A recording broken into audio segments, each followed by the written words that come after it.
Hello everyone, আসসালামু আলাইকুম। আশা করি তোমরা সবাই অনেক বেশি ভালো আছো এবং সুস্থ আছো। আমি তোমাদের সবাইকে স্বাগত জানাচ্ছি তথ্য ও যোগাযোগ প্রযুক্তির অনলাইন ক্লাসে, যেটি সম্প্রচারিত হচ্ছে Jinjira PM pilot school and কলেজের ইউটিউবের চ্যানেল থেকে। তো আজকে আমি তোমাদের সামনে একাদশ শ্রেণীর ক্লাসটি নিয়ে উপস্থিত হয়েছি।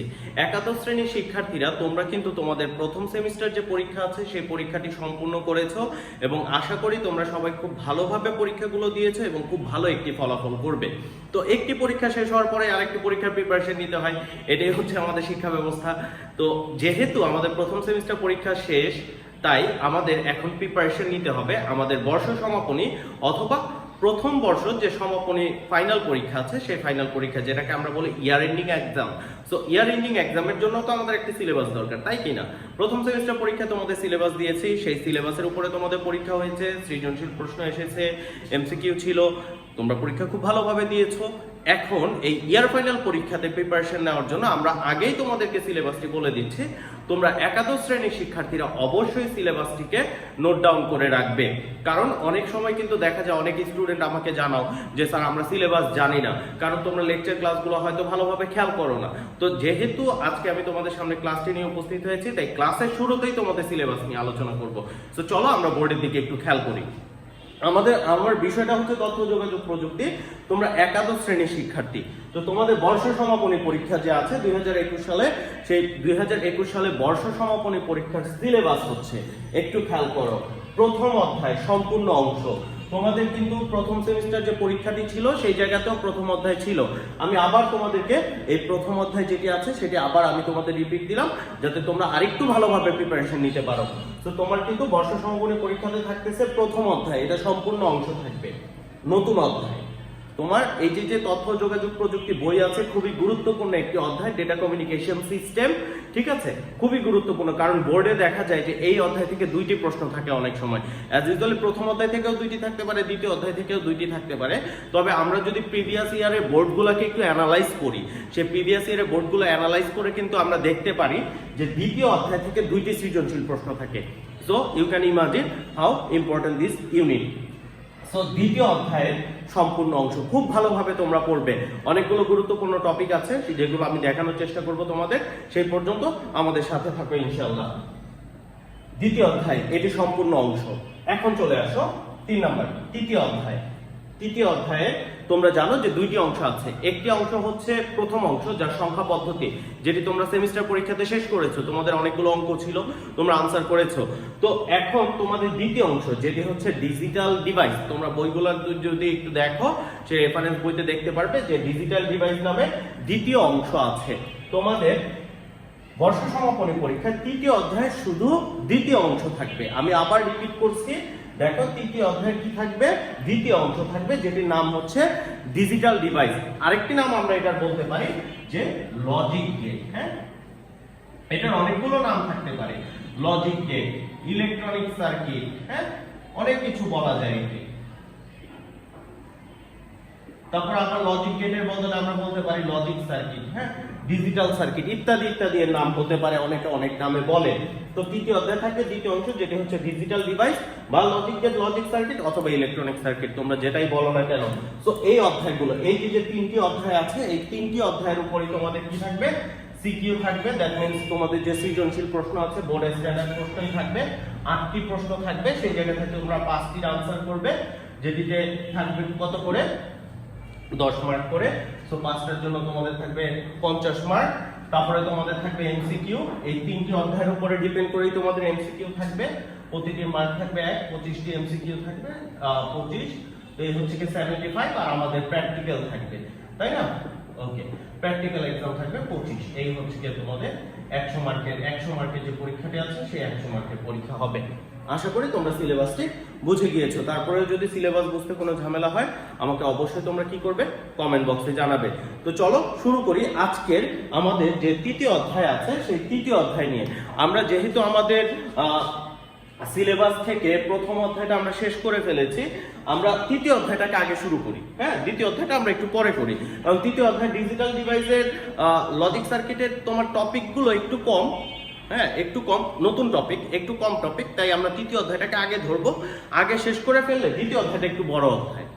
আমাদের যে বইটা আছে সেই বইয়ের মধ্যে দ্বিতীয় অধ্যায়টাই সবচাইতে বড়, ঠিক আছে। সো এটার জন্য আমরা দ্বিতীয় অধ্যায়টাকে কি করব, তৃতীয় অধ্যায়ের দ্বিতীয় অংশটা শেষ করার পরে আমরা ইনশাআল্লাহ ধরার চেষ্টা করব। তো চলো আমরা শুরু করি।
ওকে, দেখো প্রথম যে টপিকটি আছে সেটি হচ্ছে লজিক সার্কিট।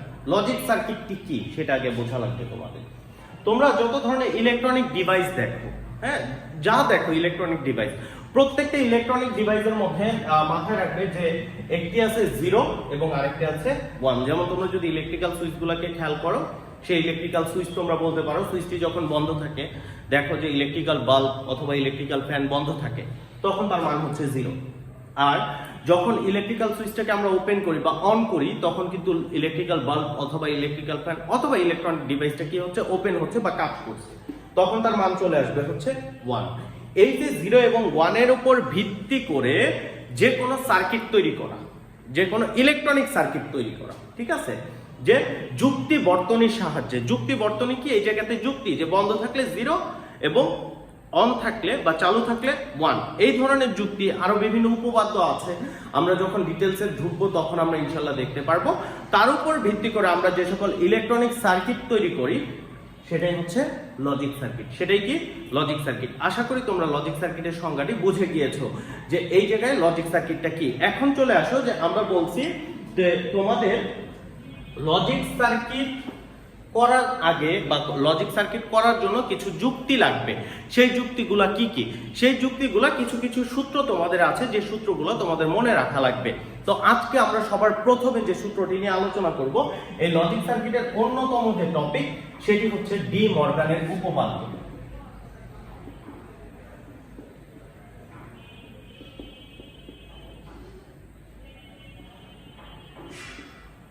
ডিজিটাল ডিভাইসের সর্বপ্রথম যে টপিকটি আছে, আরো অনেকগুলো সূত্র আছে, আমরা প্রত্যেকটা সূত্র নিয়ে আলোচনা করব, কিন্তু ডি মর্গানের সূত্রটি তোমরা দেখো একটু। ডি মর্গানের যদি সূত্রটি দেখো তাহলে অনেকগুলো টপিক বা অন্যান্য যে সূত্রগুলো আছে তোমাদের কাছে অনেক বেশি ইজিয়ার হয়ে যাবে। হ্যাঁ, তো ডি মর্গানের উপপাদ্যটা কি, ঠিক আছে। এখন ডি মর্গানের উপপাদ্যে আমরা সরাসরি যাওয়ার আগে আমাদের যে কাজগুলো করা উচিত, আমাদের লজিক সার্কিটগুলোকে চিনতে হবে যে কি কি লজিক সার্কিট আছে, ঠিক আছে। আজকে ক্লাসটা একটু বড়, তোমরা সবাই একটু ধৈর্য নিয়ে ক্লাসটা দেখবে, কারণ লজিক সার্কিটের যে ক্লাস, এই লজিক সার্কিটের ক্লাস একটু ডিটেলস নেওয়া লাগে। যেমন আমাদের যখন সরাসরি আমরা ক্লাস নেই 40 মিনিটসের ক্লাসও আমাদের জন্য সাফিসিয়েন্ট না। আমরা যদি 1 আওয়ার্স পাই লজিক সার্কিটের জন্য, তাহলে কিন্তু আমরা প্রপার ওয়েতে দিতে পারি তোমাদেরকে। কারণ এই জায়গাতে একটা টপিক ধরলে আরেকটা টপিক চলে আসে। ডি মর্গান আমি তোমাদের ধরেছি, ডি মর্গান ধরার সময় এখন তোমাদের কি শিখতে হবে, লজিক ডিভাইস বা লজিক গেট কোনগুলো। ডি মর্গান তোমরা মাথায় রাখো। ডি মর্গান ধরার আগে আমি তোমাদের কিন্তু দেখিয়ে দিয়েছি লজিক সার্কিট। এখন এই লজিক সার্কিটের টপিকটাই হচ্ছে লজিক গেট। লজিক গেটকে কয়টি ভাগে ভাগ করা যায় মাথার ভেতরে নিয়ে নাও, যে লজিক সার্কিটকে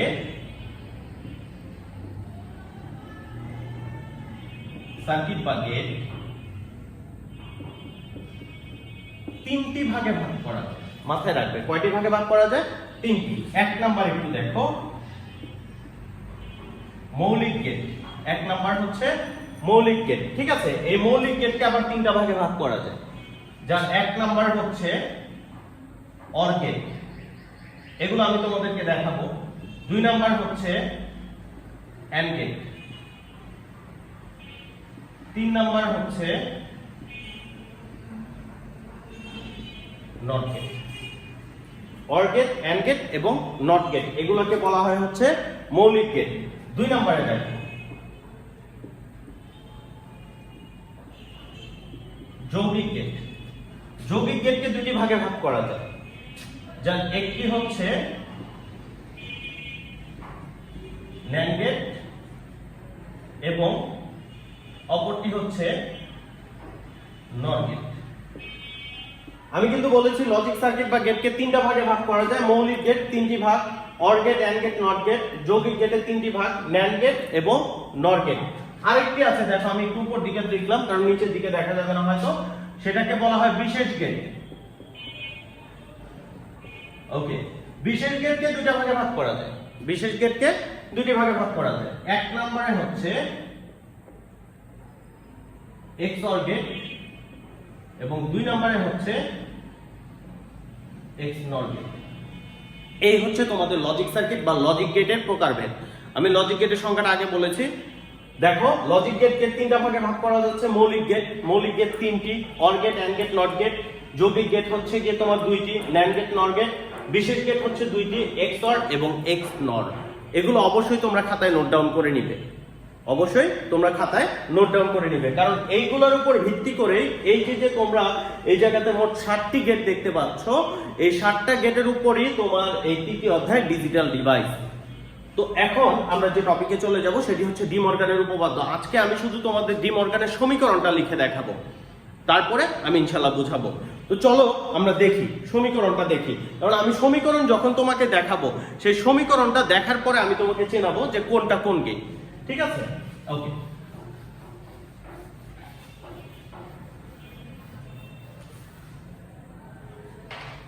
তো তোমার প্রথম যে টপিক ডি মর্গানের উপপাদ্য। ডি মর্গানের উপপাদ্য 2টি, ডি মর্গানের উপপাদ্য 2টি। এখন ডি মর্গানের উপপাদ্য হওয়ার জন্য তোমার সর্বনিম্ন 2টি চলক থাকতে হবে।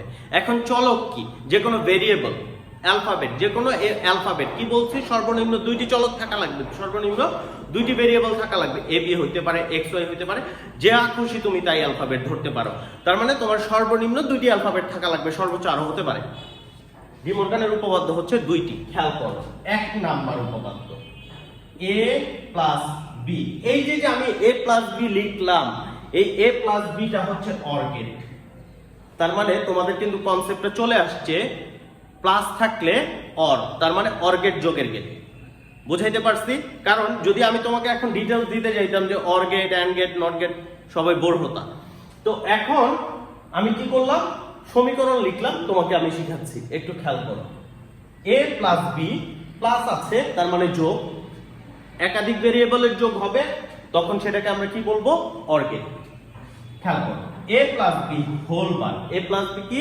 Whole bar. এটাকে বলে বার চিহ্ন, এটাকে বলে বার চিহ্ন বা নট। এই যে দেখো a লিখছি, সাধারণ একটা ভেরিয়েবল a নট হবে। কি হবে? a not, a not. এটাকে বলে নট গেট। এটাকে কি বলে? Not gate. এটাকে বলে নট গেট, অথবা আমরা নামকরণ করছি a বার। ঠিক আছে? তাহলে a plus b whole bar কি লেখা আছে?